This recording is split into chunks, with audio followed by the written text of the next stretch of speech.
오늘 우리가 묵상하는 예레미야 50장 11절부터 20절까지 말씀은 어제에 이어서 바벨론을 향한 심판 메시지입니다. 바벨론을 향한 심판 메시지는 굉장히 크고 긴데요. 큰 힘을 가지고 큰 세력을 가지고 크게 또 하나님에 의해 쓰임받은 사람들일수록 그게 누구이든 큰 책임을 가지고 있다라는 생각을 하며 묵상하게 됩니다. 오늘 우리가 나눌 하나님에 대해서 두 가지로 요약을 할 수 있습니다. 첫 번째로는 적당히 해야 된다라는 묵상이 들었고요. 두 번째로는 하나님께서는 용서의 하나님이고 사랑의 하나님이다 라는 것입니다. 먼저 첫 번째 묵상에 대해 생각해 보도록 하겠습니다. 11절에 보면 나의 소유를 노략하는 자다 라고 이야기를 하고 있습니다. 하나님께서 추수를 하려고 송아지를 준비하셨습니다.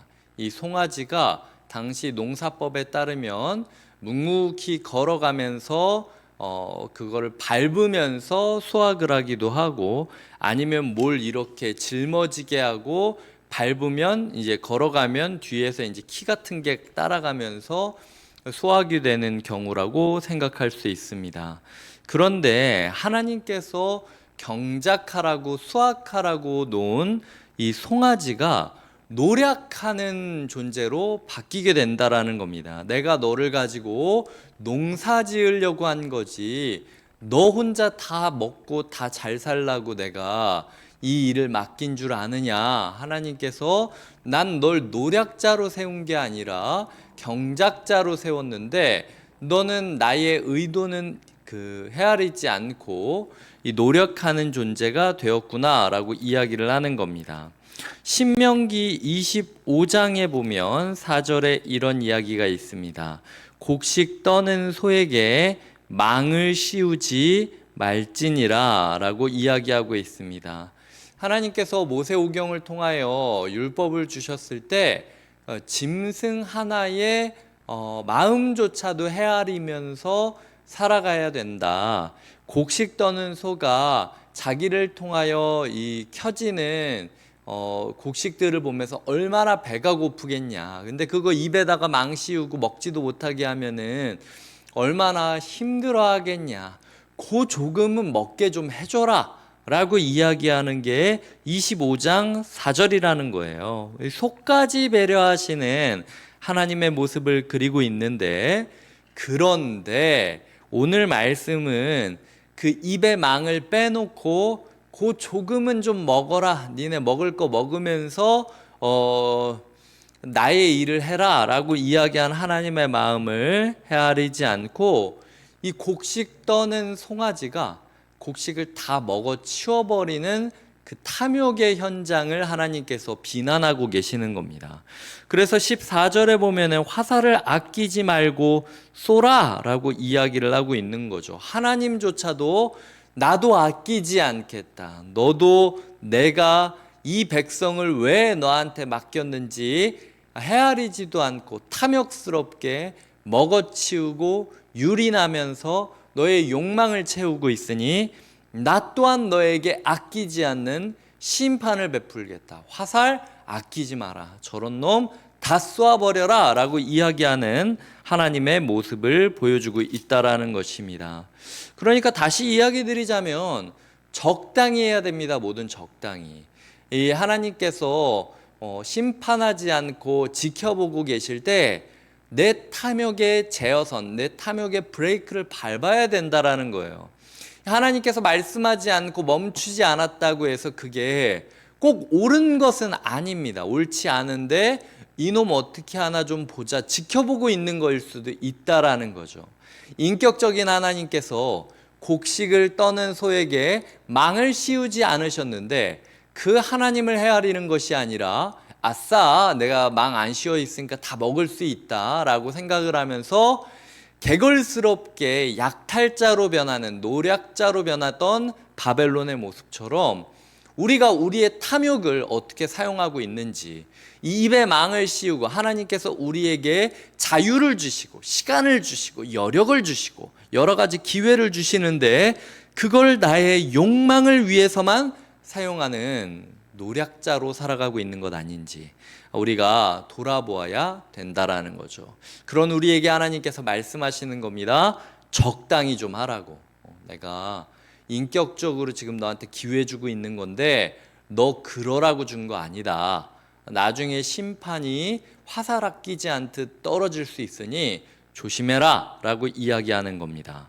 두 번째로 20절입니다. 여호와의 말씀이니라 그날 그때에는 이스라엘의 죄악을 찾을지라도 없겠고 유다의 죄를 찾을지라도 찾아내지 못하리니 이는 내가 남긴 자를 용서할 것임이라. 하나님께서 이스라엘을 왜 바벨론의 포로로 맡기셨습니까?